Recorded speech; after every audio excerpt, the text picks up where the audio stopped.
El Senado de la República eligió a Rosario Piedra Ibarra para que continúe al frente de la Comisión Nacional de los Derechos Humanos. 87 votos a favor de ella. Fue la peor calificada en el proceso que organizó la comisión presidida por Javier Corral. Nacheli Ramírez, que fue la mejor calificada, tuvo 36 votos, y la tapatía Paulina Hernández apenas obtuvo un sufragio. Y hace unos días platicábamos con Javier Contreras, especialista en derechos humanos, consejero ciudadano del Instituto Nacional de Migración, sobre lo que pasaría con la Comisión Nacional de Derechos Humanos. Y pues yo creía, Javier, que se irían por Nacheli Ramírez, porque se sabe que fue apoyada por la presidenta Claudia Sheinbaum, pero parece que Palenque tuvo mayor power. Javier, buenos días, ¿cómo estás? Muy buenos días, Juan Carlos. Sí, lamentable en muchos sentidos la decisión del día de ayer, porque también es una réplica, nos trae recuerdos de Vietnam, de cómo fue el proceso donde se designó por primera vez a Rosario. Un proceso que en su momento tuvo irregularidades, donde no se cumplió a cabalidad lo establecido por la norma, ¿no? En cuanto que tenía que ser una persona que no fuera militante de un partido, y ahora otra vez, ¿no? Demeritando el proceso, pues siendo un perfil que no cumplía, o más bien donde se presentaron incluso no solamente el tema de una mala evaluación, sino toda una polémica respecto a si las cartas de recomendación y de apoyo que presentaban eran legítimas y válidas. Pues esto la verdad, eso es un golpe a los organismos constitucionalmente autónomos, que también termina siendo una contradicción. Que me sorprende cómo Morena no cuida estas cosas, ¿no? Es preocupante cómo, por un lado, han tenido un discurso que descalifica el cómo hay una serie de actos de nepotismo y actos de simulación donde se han elegido a los personas juzgadoras, ¿no? A lo largo de la historia de México, y que buscan que su reforma al Poder Judicial haga un cambio.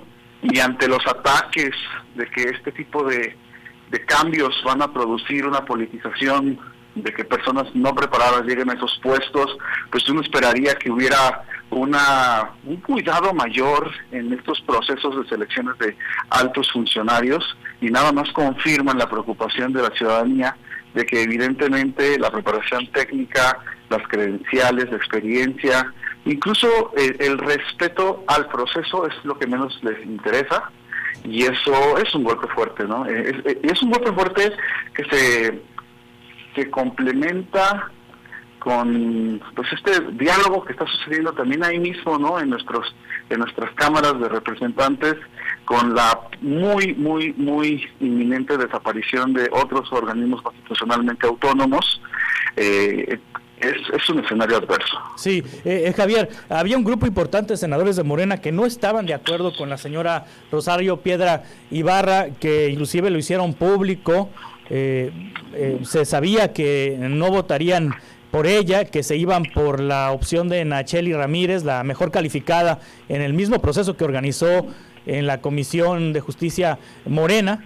Y pues, ¿cómo los convencieron de lo contrario? Lamentablemente yo creo que la Comisión Nacional de Derechos Humanos tiene también una cantidad importante de plazas que ya están ocupadas, ¿no? por el partido, y además es una institución que ha estado analizando y que ha estado, hay gente que dice la Comisión no ha estado presente en los grandes temas de violaciones a derechos humanos del sexenio anterior. No, la verdad es que sí ha estado, ¿no? Y lo que ha sucedido con el nivel de participación de la CNDH en cómo se pronuncia, en dónde decide investigar y qué decide hacer con la investigación que ha gestionado, pues también es un acto muy político. Yo creo que ahí ha prevalecido el poder mantener con mucho control estas investigaciones en materia de violaciones a derechos humanos, con lo que ha pasado por la Guardia Nacional, con el Instituto Nacional de Migración, también con el seguimiento que le han dado a los mecanismos de alertas de violencia de género, de los mecanismos de protección a periodistas, etcétera.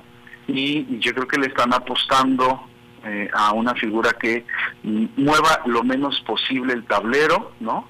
Que mantenga ese espacio que puede ser muy incómodo para el gobierno, aún como una persona afín para el gobierno, pues con un respaldo, con un área de seguridad para los que ya se fueron, ¿no? Aquí me parece que ese es el mensaje que se manda, que es muy importante no hacer movimiento de piezas para que todo lo que se pudiera investigar, todo lo que pudiera salir a la luz, pues no tengamos que preocuparnos por eso, por un mandato más. Sí, pero Nacheli Ramírez también garantizaba ciertamente eso que buscaba Morena. Yo también pienso que sí lo garantizaba, te voy a ser muy sincero, o sea, sí.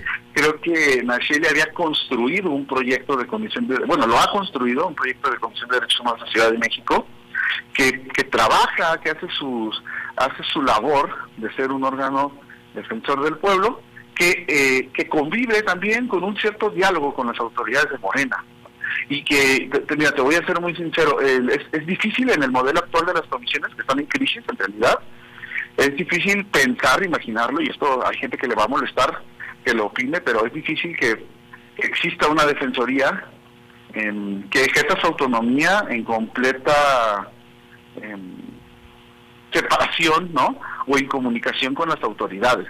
Eso realmente no pasa, no sucede. O sea, a los liderazgos políticos de los titulares de estos órganos constitucionalmente autónomos, claro que tienen un cierto nivel de apoyo, o a veces son pues prácticamente quienes les hacen segunda a los gobernadores. Yo creo que Nacheli había logrado generar una dinámica donde en esos diálogos podían trabajar en la agenda de derechos humanos, podían avanzar ejerciendo sus atribuciones. Y entonces esto a mí me hubiera gustado mucho ver una Comisión Nacional adoptando un proyecto con esta talante. Creo que la situación no está tan fácil en México.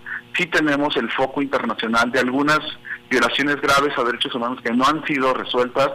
Lamentablemente hay asuntos de talla internacional que tienen mucho que ver con nuestro esquema y diseño constitucional, ¿no? Y de reconocimiento de derechos, de limitaciones constitucionales, en los que creo que también tener una voz muy crítica, una voz que se permite hablar y emitir su opinión, no les pudiera haber sido tan cómoda. Estoy pensando en la prisión preventiva oficiosa, por ejemplo. Estoy pensando en estos recientes cambios que ha habido en el posicionamiento de la Guardia Nacional dentro de la Sedena.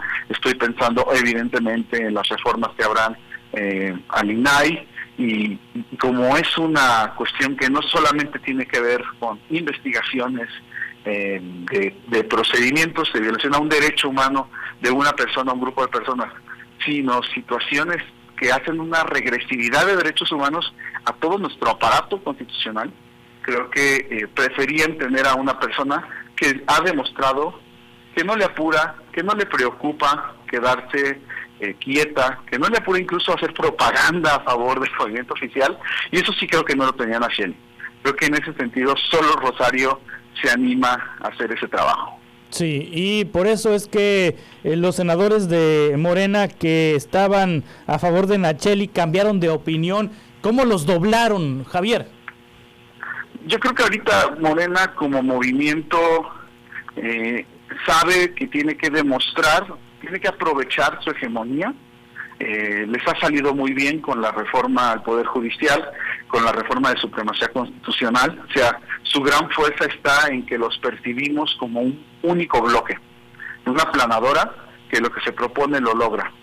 Y era muy temprano en la legislatura para que se fragmentara ese grupo.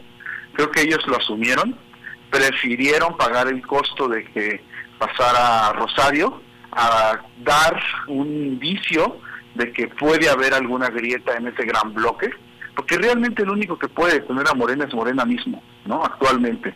Entonces, esa debilidad, esa posibilidad de fractura, no la quisieron demostrar, seguramente porque todavía hay cambios importantes que quieren generar. No sé cuánto les va a durar esa unidad, pero les está funcionando para sus objetivos de manera increíble. El único disidente fue Javier Corral, Javier Contreras.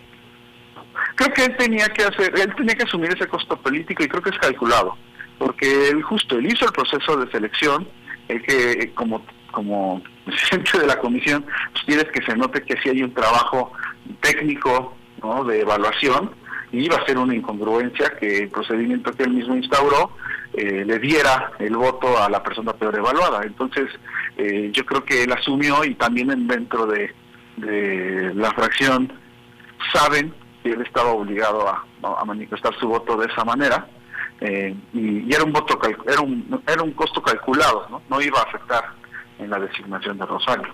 No, pues ya tienen 87, ya perdí la cuenta. Empezaron en 82, 83 y ya van en 87 sin Javier Corral. Así es. Y que digo, y esto es muy importante, ¿no?